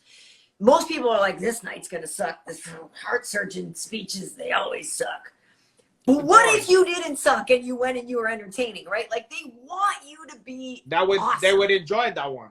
And there's so much actual positive energy that I feel that a crowd creates and offers. Yeah. Like, literally, I say two of my favorite things in this world are a hot mic and a crowd, because they want, like, people want to be entertained. So I would argue that the baseline hope for the group that you're speaking to is very positive. And so don't approach it thinking they're against you. Approach it thinking that they're rooting for you, and that is going to change your mindset. That is one of the greatest things. I'm glad you brought that up, because that's something that I had forgot when I was thinking about the answer to the question. Because it can seem like that. It can seem like you're about to go out to a bunch of critics. Mm-hmm. But that's not the case. You're not going out to a test. You're not going out to a firing squad. You're going out to people who is receptive to you. And like you said, they want you to succeed. So, and even if you're going to see a comedians or something, it's not like you want them to not be funny. You want the fucking guys to be funny. You understand? Unless you had short time at the Apollo, that's different. We was finding a way. You ever been to the Apollo? We was like, the fuck out of here.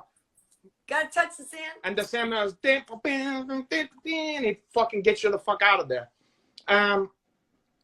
So yeah, that's a great stuff. So the thing to remember when all else fail, go with the honesty. I mean, even in dating, even in, people ask me all the time, oh, Hanach, how maybe we even talked about this at one time, but they say, Hanach, how you talk to a girl, whatever, And I'll never forget, there was a time when I was on Huntington Canyon, and I saw this like gorgeous fucking chick walk by me, Mm-hmm. And I think I was recently single.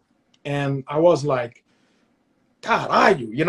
That's just what I like for her, And then I thought, and then I found every excuse. Like, I thought, she probably got some, she blah, blah, blah. She don't want to hear. She's heard that all day. And then I said, you know what? Fuck that. And I fucking hightailed it back. Then I said, caralho, excuse me, porra. And then she was, what? She's all, a little sweaty, the hair a little out of place. Caralho, looking, the huzzy cheeks, caralho. And anyway, but hiding the moment, I was like, I didn't know what the fuck. I hand with purpose, but I didn't know what the fuck I was going to say. And I think I just told her something along those lines. I was like, I don't know what to say, but I don't know what the fuck to say or whatever, but God, let's go hang out sometime. Like, I was like, look, I don't got any special, you know what I'm saying? Like, I don't know what the fuck to say, but I'm not letting you go out of here without checking my, you know what I'm saying? And then she think this guy got courage. That's endearing. That's guy. Great. I would much rather hear that than some cheesy line. Yeah, instead of me to go, hey, is your parents a car thief? Let's go fuck or whatever, or diamonds is forever, or whatever the fuck. I can't remember whatever's the one. But we're all corny. I would much prefer that. And then sometimes you're gonna have something that's witty or whatever, but sometimes you're just gonna draw a blank, and sometimes you're gonna be a fucking nerd, or you're gonna be uncool or whatever. Yeah. And you gotta just jump off that springboard. Yeah. Because it's all you got at the time. You're right. Well, I'm looking for some other questions here, because I have some on the phone here, but I want to also look and see if there are some other questions here or not. Let me see.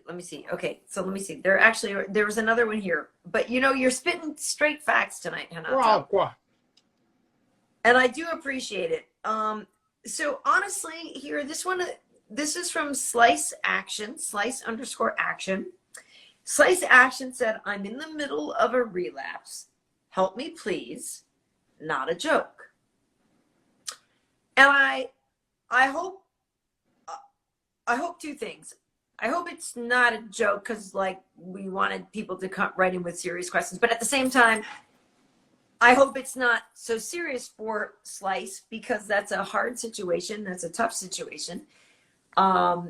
It's a situation that a lot of like a lot of us are close to people who struggle with addiction, who struggle with various vices, and first and foremost, I would just want to offer support and say, you know, if you are going through something, hopefully, you know that people care about you and that you don't spiral. And if you fell off the wagon a little, you don't have to fall all the way off, right? Like maybe we can catch ourselves here. I honestly don't know the right things to say, but I just want to say the right things, Renato. Yeah. Well, first of all, now this guy Iron Monkey asked me a question which I don't mind answering, but I don't know. He must have asked me like some kind of some special way, or like direct or something, because it's taking up my whole fucking screen here, and now none of my comments is working. Can you touch your screen? About the gi and no gi and stuff? Yeah, but there's not. Is that checking up the whole shit on? No, is it on now? No, mine's is still here. No, I have. It made my shit stop. True. Let me say something here. I have other ones now. Can you? I'm gonna go off it. Accept my request again. Okay. Sorry. Okay. No, okay. It's not your fault. Okay. Okay. You know, we're just so new to all this, but yeah, you know, I do hopefully, I do think that, you know, I never want to say the wrong thing to people who need help, but I just want people to, here we go. Oh, you're back. It's still there. How do I get rid of that shit? There was a little X, because I saw it too. There was just a little X. I was able to hit the X and it went away. Because it was like a banner question on mine too, and then I just hit a little X and it went away. Just take up the whole fucking shit. I don't know. But yes, some people are saying yes, recovery is one day at a time. And I do think that is true. But I also know that for a lot of people, because of the pandemic, because of whatever, the isolation, the stress, the pressure, things have gotten a lot worse. People who were in a bad place, some of them got a lot worse. Some people who were on the edge really, really fell off. Hold on. Iron Monkey, take your fucking question off of there, porra. It's been really hard for a lot of people. And even, you know, look at, I'm somebody who's like mostly great. I have really hard days too. Like it gets to all of us.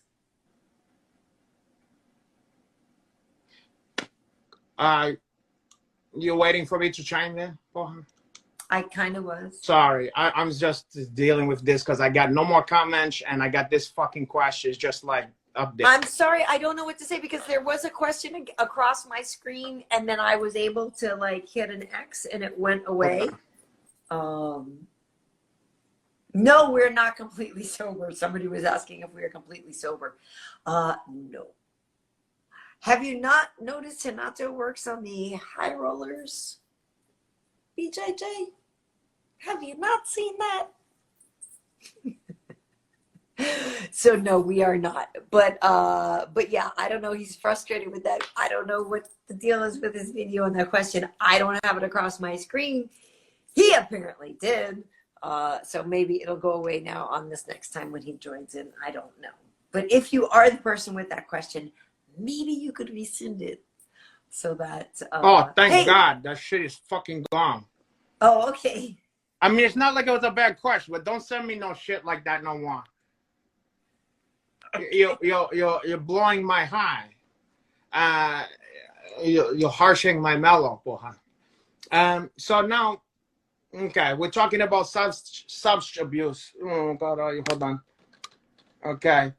Okay, so there he is, Chris Jeremy. That's the guy, no? Well, that's not the person that that's a different question, guy. But he's another one who have a problem. We have a couple of people who asked about it. Yes. These have the same problem. So now here's the thing. Now your Uncle Henach, I just said, you know, I have a family history of stuffs. Now with all that kind of stuffs go some abuse problem. Okay, so I have a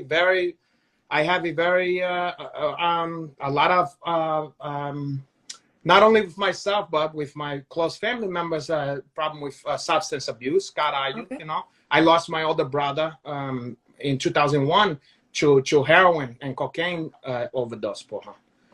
So I've been around this mentality for a long time, and I've also battled my own demon with alcohol and what have you, porra. Okay. So the first stuff I'm gonna say is, if you got a problem where it's to that level, you gotta go to a fucking, you gotta go. You can't just ask Uncle Renato and Karyn Bryant on the festivity, porra. It's nice to ask us. It can be, we can be a gateway drugs to that one, okay?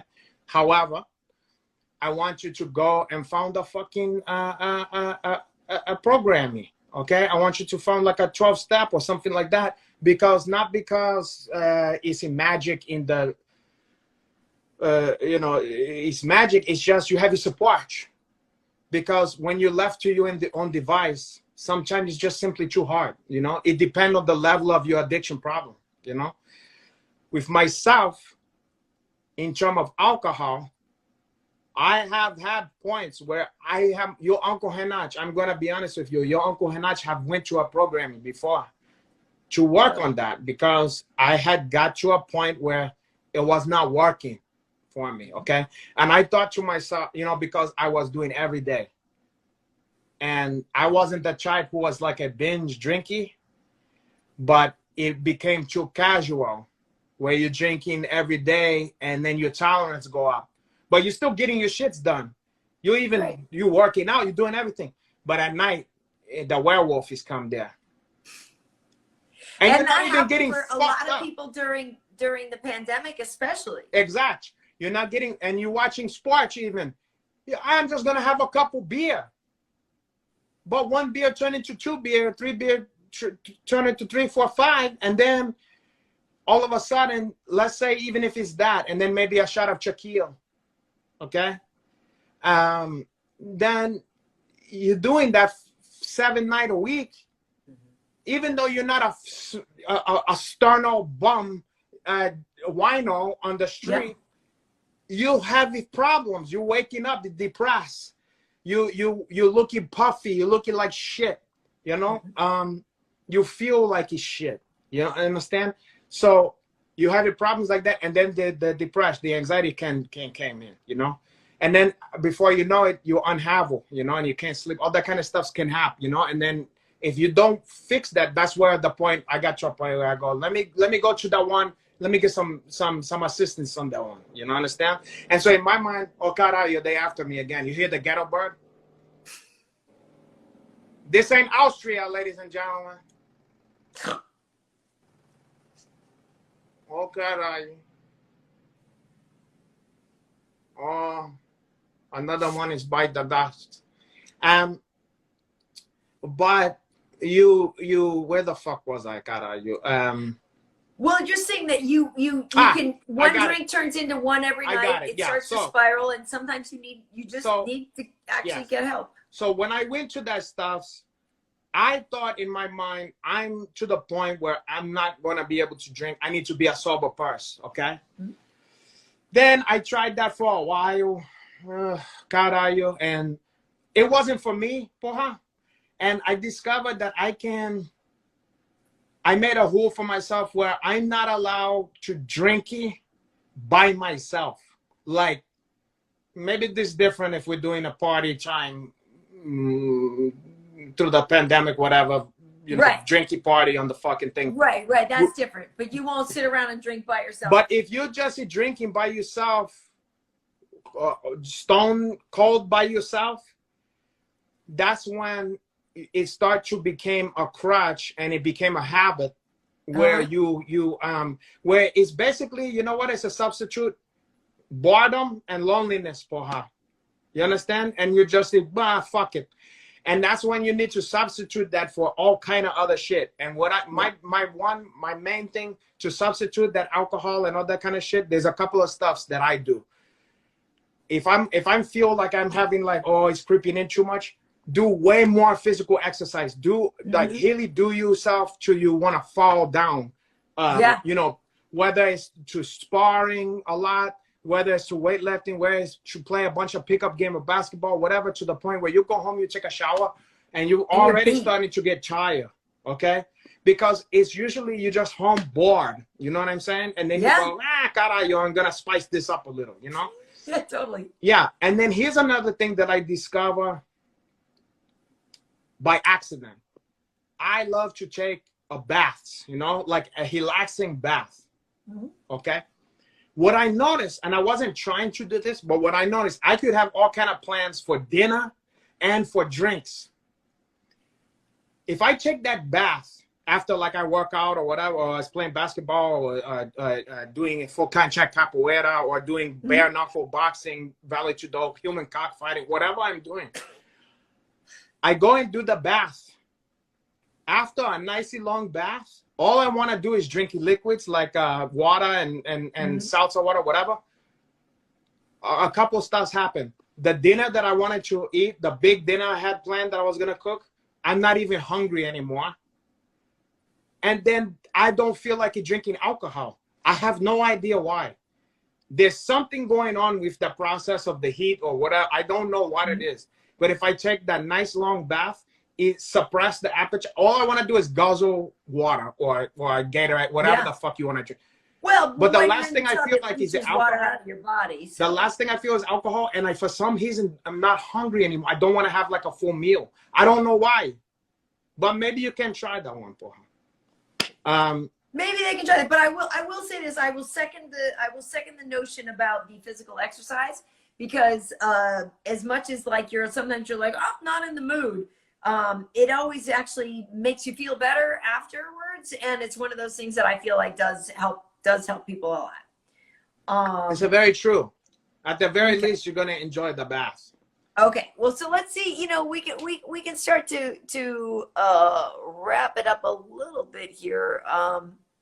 Let's see. I remember one question that you're probably gonna ignore. Which is what? Some guy, I can't remember his name. He was like, hey, is KB's ass for heel? Does she really have the ass like that? Maybe that's one for you. Let's get into the psychology of why you don't want to talk about your cheeks. I don't have a lot of body confidence. Let's explore that. Do you know what we're going to do right now? We're going to do exposure therapy. We're going to expose you to the discomfort. You know, Karyn, Bryant, shame on you. We just taught this guy to have a confidence with his stage fright. Right now, your cheeks have stage fright. You need to hypnotize those cheeks and to bring them to the forefront. Bring them out from the subconscious and bring them into the conscious. Podcast partner Angela Hill are on the same tack there. You guys both want me to. She did at least get me to buy shorter shorts for my workouts. You know, I jump a lot of rope. Yeah. It's like my favorite thing to do. And also, I will say, for anybody out here who, just a side note real quick, who is struggling with, you know, having a hard time with the virus and like mentally, and somebody also wrote in about ruminating on things and going through your brain and just like over and over and creating scenarios and like freaking your brain out. That was happening to me during the pandemic when things were first starting last, I guess now it's something like May of 2020 is when I really started jumping rope a lot, and it became my therapy. And I would go out and I would go outside and I would jump rope, and the rhythmic nature of the rope and the sound or whatever, and it became like, it's the closest thing to like going out to a club and dancing for me or whatever. But I will just say, kind of like you were just saying, Renato, with exercise being a salve for your soul and finding a way to maybe sort of alleviate some awfulness.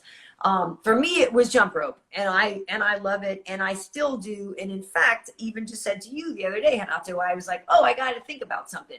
I'm about to go jump rope. I'll have an answer for you after. And it became it's like a very therapeutic place for me. Yes. Tell me more about your jumping rope. And I started wearing shorter shorts because Angie told me I should be more confident. And I'm like, no, I don't have a lot of body confidence. And she's like, no, you need to be more confident, so get shorter shorts.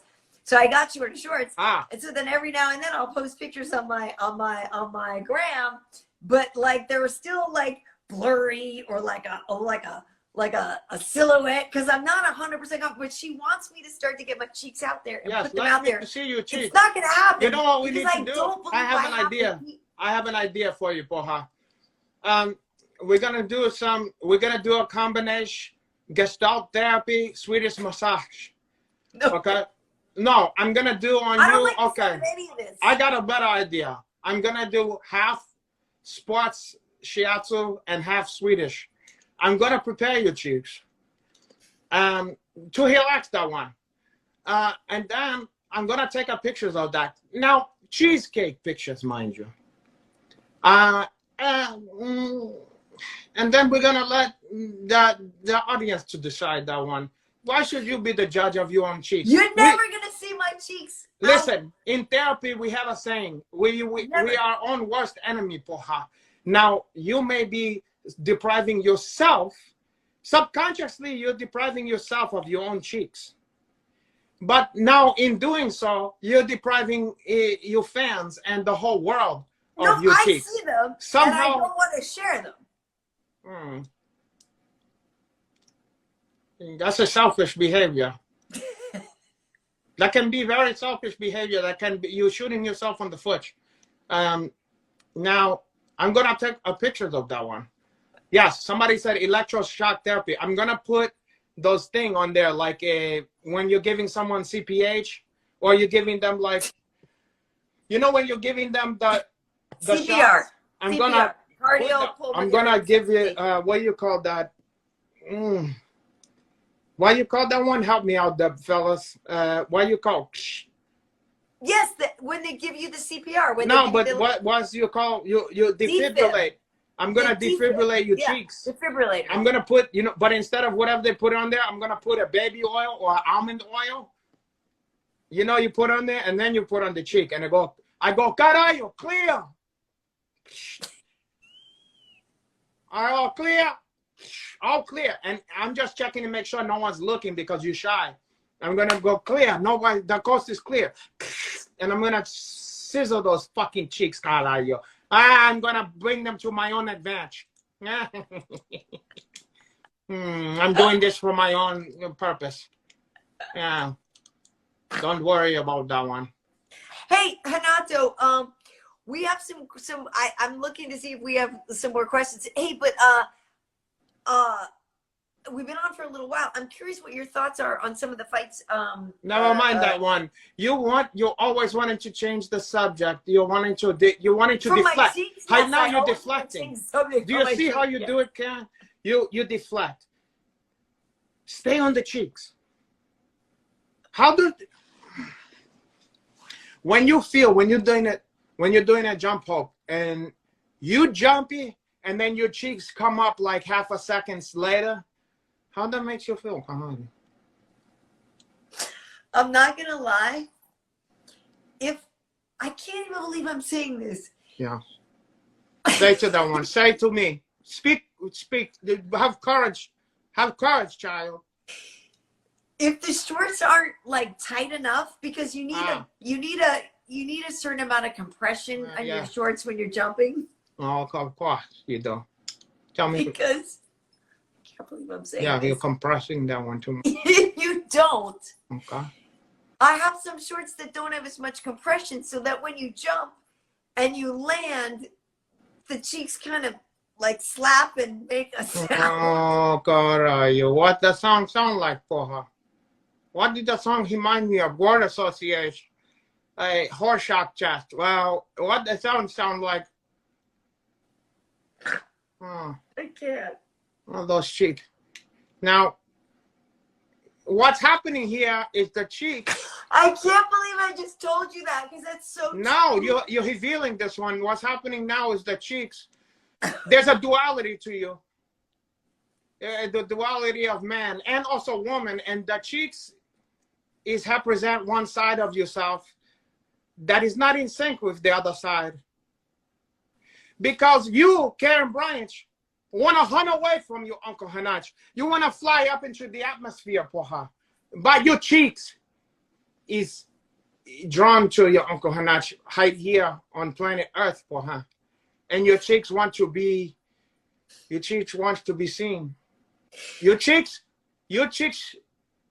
want to be heard. They want to be seen.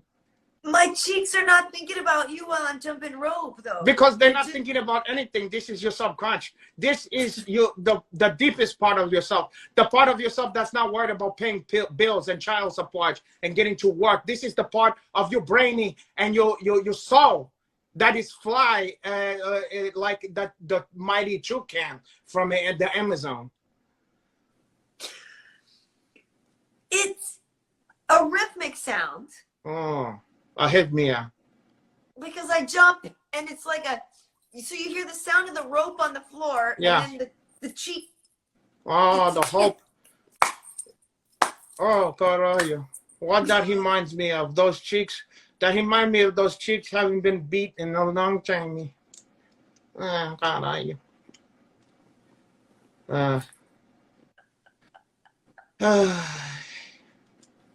Let those cheeks to be free. Like there was free the black people, the light-skinned people in your past. Yeah, you and Angela, man, you guys are trying to free the cheeks, and I don't know if it's gonna happen, but wow, look, we're doing some great therapy here. It is, and we're having a breakthrough right now. I consider we don't have to have the whole enchilada on one fucking session here. Oh God, my work is cut out for me. I can see for her. I can see that my work is cut out for me for her. Oh, before long, we're gonna have those cheeks. It's gonna be free as a bird. Here's the other thing, though, Renato. You know, I have a daughter. I'm not gonna like put it out there for the world to see on Instagram because I have, you know, yeah, I'm trying to raise a classy young lady. Listen, I'm not trying to. You have a daughter, but you know what? She, you know where she came from? No, she came from those cheeks, or at least somewhere very near and dear to the cheeks. Okay, they had something to do with the yeah. So you know, she didn't get delivered by the fucking stork. Somebody saw those cheeks, and put her babies in there. You're right. And now that baby's gonna criticize what you're doing with your cheeks when its very existence depended. There was a time when that baby's very exist. This is an existential crisis that the baby is going through now because he's a light-skinned baby and he's also have his own cheeks to worry about. How old is your daughter? She's 15. Okay. In a couple years, her cheeks is gonna have a mind of their own too. She have it to learn from you. Yes, somebody put a swan and cheeks. What happened in the ugly duckling was worry about its cheeks. Everybody said, "Look at you, look at her, ugh, look at her butt. It's so bad," or whatever. And then the next thing you know. And then what's his name? So Mix-a-Lot was put her in the video, the ugly duckling in the video, and then she became a swan, and everybody appreciated those cheeks. You're right. Still not gonna put them out there, but I appreciate the support. You're welcome. Don't worry, I'm not gonna give up on you. Okay, so listen, Renato, we should maybe, you know, think to wrap it up here. Well, I'm gonna say something very important for the fans. You know, sometimes we talk about what I'm up to. This weekend, I'm gonna be involved in something. It's called there's a pro skateboarder and personality, celebrity / MMA fighter / man about town Renaissance man named Jason Ellis. Okay. Oh, okay, yeah. And he's do something called Ellis Mania, which is like a bastardization. It's like imagine an adult. You know, Squid Game is like adult games where people is killing each other. Well, yeah, Squid Game's intense. This is like if you was watching a combination of boxing, MMA, and you remember the show Double Dare? You know, back on Nickelodeon. So it's like adult shit with games, the same kind of games like a musical chair, but they beat the shit out of each other. And then there's a piñata. They have one thing where you got like a human piñata, and it's being attacked by Kyle Kingsbury from the UFC. I love Kyle. Okay, and you have the Eddie Jackson. I don't know if you know him. He's from a black house. And then you also have it. Alan Joban is going to be there. One of Alan's buddies. Alan Joban is going to be there too, doing that, beating the shit out of a guy who's a nice. Yes. And so where is this happening? This is going to be in Houston, Texas. Okay. Oh. And they're gonna have all kind of shit. You're also gonna have a guy who you're gonna have a match like it's like WWE but heel, and the guys have like a shock collars on, doggy collars, and people is control that one. So it's a lot of spectacle, and you have a lot of sexy women who is fight each other wearing nothing but scantily clad stuff, showing their cheeks. And you're going there this weekend? That's this weekend? Oh yes, and guess who's gonna be doing a commentation on that one? Renato. Yeah, Professor Renato. And I don't even have to. Now, these women is farther along in their therapy where they're already showing the cheeks. So God knows what kind of breakthroughs your Uncle Renato is going to come up for them after the show, Karyn. Well, I hope you don't get any breakthroughs like a couple weeks from now. My God is protecting me from that one. My God. I hope you use protection. I only need one protection. My God. I'm going, my God. You know, when you eat, you pray. God likes babies. You know, before you pray, before you eat, and you said that stuff, and you said, God, be thankful for the people who don't have any punching or who's not getting laid. Let me to enjoy this, thankful for this pussy I'm about to receive. I've never said a prayer like that. Well, in any way, in any case, I'm grateful for that. And for even the ones that I didn't even got yet. But I'm going to avail myself of that one. But I'm also going to be commentating on that one. So I want to tell people where they can. So it's all going to be part of this thing that's like a comedy Lollapalooza. It's a 3-day event. It's this huge comedy fest. Ellis Mania. No, not Ellis Mania. What the comedy fest is called Skanky Fest, funny enough, okay? And it's a wild fucking shit. And it's a 3-day comedy fest, kind of like the one they do in Toronto Comedy Festival, whatever. There's podcasters, there's stand-up comedians, there's all kind of shit, improv comedy, whatever, okay? Now, Alice Mania is going to be part of that show. Okay. So now here's the deal. You can go onto pay-per-view. You can buy the whole shebang, the 3-day thing, for whatever the fuck it costs to buy the whole package. But you can also buy the ones a la carte.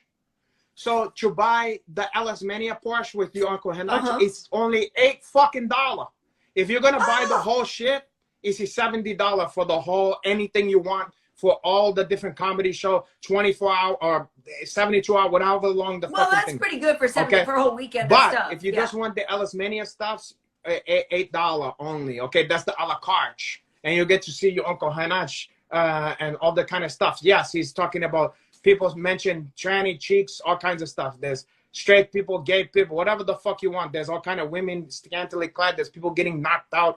There's all kind of crazy shit happening. And people is on all kind of mind-altering fucking drugs. Now, where you're going to go onto that one is you're going to go onto, I'm going to get this height, momenthouse.com. Okay? Moment, like we in the moment right now. And then house, like the house that Hanach built, and then .com. You know that one. Momenthouse.com. Momenthouse.com, and then /skankfest. I can't with that name, Renato. I don't know. I didn't make up the fucking name. I can't with that name. I'm just a hired gun, porra. Okay? I'm going to put, you know what? I'm going to hide it on here. I'm guessing no women were involved in the creation of that event. Hold on. I'm going to hide the shit. And you can talk about something else while I do this. Moment.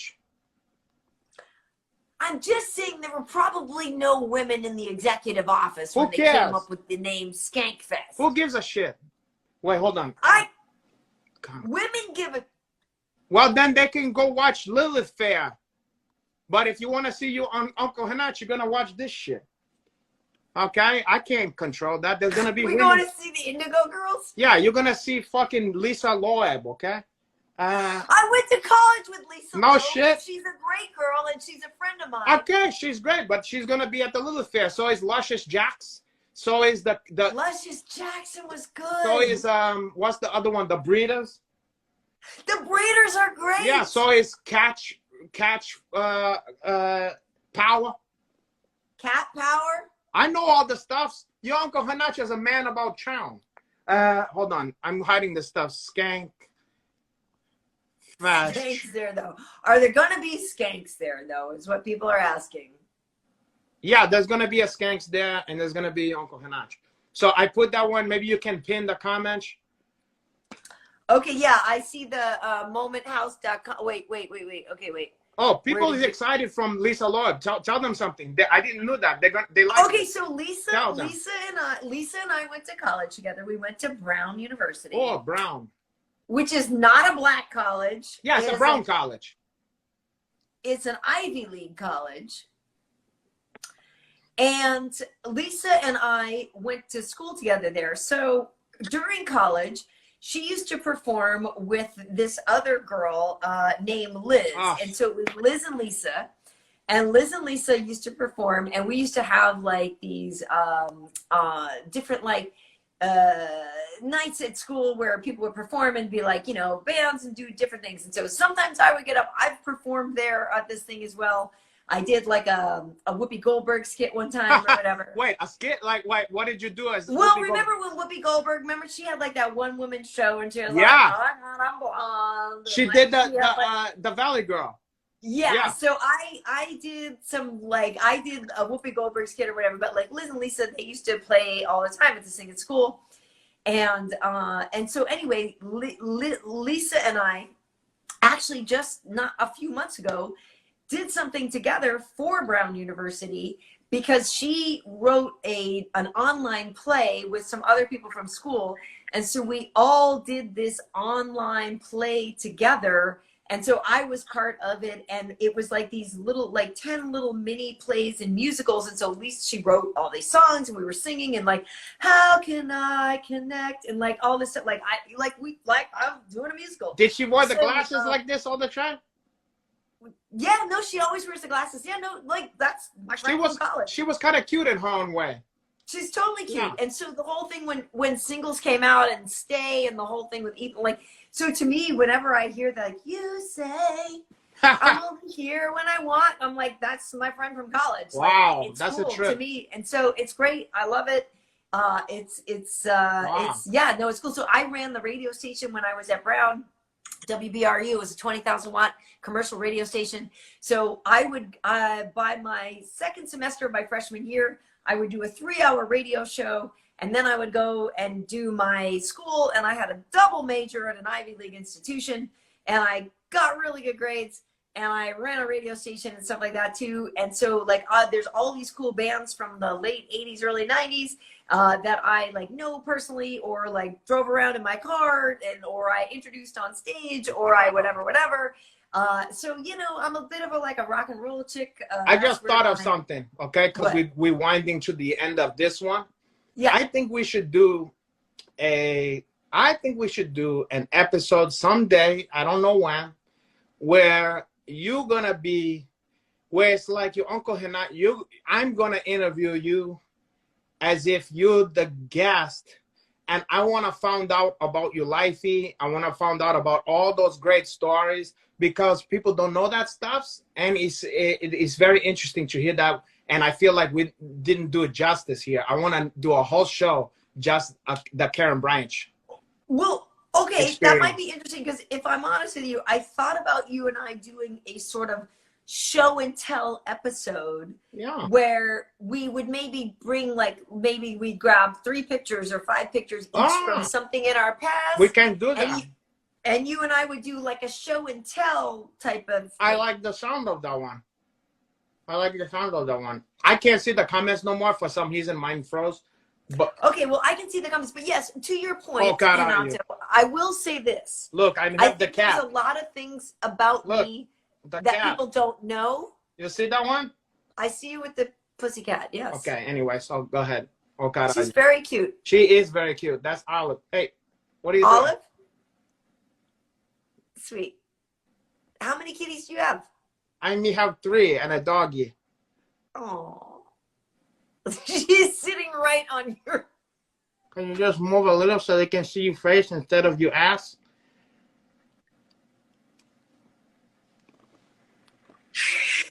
Olive, what are Okay. you doing? So anyway, yes, I agree with you that Renato, there are probably a lot of things about me that people don't know. So maybe one day we can do the interview episode. I think we should do that one. Oh, Okay. caralho. Now I'm like a Bond villain, caralho. Okay. Okay. Well, so listen. Okay, so the Ellis thing is this weekend. You said. Yeah.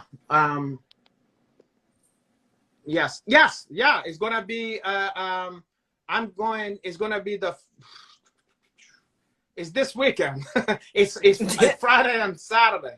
No, it's Saturday and Okay. Sunday, Paul. I'm sorry. What's that date? Is that the 6th and the 7th? Is the 6th and the 7th? That's when it is. Because I'm going there on Friday night, and then the 6th is Saturday the 6th and Sunday the 7th. Okay. Okay. Cool. So I am not working this weekend, but I'm back next weekend for Max Holloway versus Yair Rodriguez. Ooh. And then working the weekend after. But yeah, this weekend is actually going to be interesting. We have Gaethje versus Chandler. Oh. We have Rose versus Zhang Weili. And Rose was on the show with us a couple of weeks ago. Rose and Pat. So people should go back and look at that. But Rose is throwing down again. And then also Kamaru versus Colby. So we got some great fights coming up. It's just a dream. Fuck. And I'm working. Well, hopefully I'm going to get to see that one. Fuck. Oh, wow. It's going to be good fights. Oh, if I missed that one. Oh, fuck. But you know what? They got so many MMA junkies. Somebody's going to have some way of seeing that one somehow. Somebody will have it there. Yeah. Somebody will have it there. But yeah, those are going to be good. And I don't know, I feel like, I have my thoughts on what's going to happen, but you just never know. And I think that's what's so great about MMA. I think the one maybe kind of got more amped on the more I've paid attention to it is that Gaethje Chandler fight. Is because they're kind of going back and forth. And then Chandler said something about like, well, we both had Dana White privilege when we got here, but we both earned it. But like Gaethje's a little salty about maybe Khamzat jumping the line, or not Khamzat, but like he was salty about Islam Makhachev. Right? Yeah. So like I'm just really excited about this Gaethje. That fight right there for me is the main event. Like many times, it's not the main event that I'm the one that's the one. I've been waiting for that fight to happen before there was even in the UFC. Yeah. I used to want. It's just two flavors that you're waiting to mix together. The part of you that want to see a car hack. You know what I mean? Yes. Yeah. Yeah. I can't. No, it's great. I can't wait. I think it's going to be a great fight. Listen, how is that one not? I mean, there's no way. There's no way. The only way that's not a great fight is somebody get poked in the eye or kick in the fucking ball. Right. That's it. Right. Other than that, caralho, this is the definition of two junkyard dog. You know? Right. Right. Swing for the fences, excellent hustling, heart, fire, desire. Right. Well, you and I remember, I think I ran into you one time at one of the Alvarez Chandler fights at Bellator. We ran into each other at that, I think. That's a possibility. Now it's all a blur for you, Uncle Hanachi. I was probably just another girl trying to get a piece of you that night. It was probably Hey Don Chong or the chick from different world. Lisa Bonet. Yeah. Okay, well, Renato, where can people find you on social media if they want to follow you, ask you more questions, stalk you, whatever? Oh, it's funny that you should ask, Paul.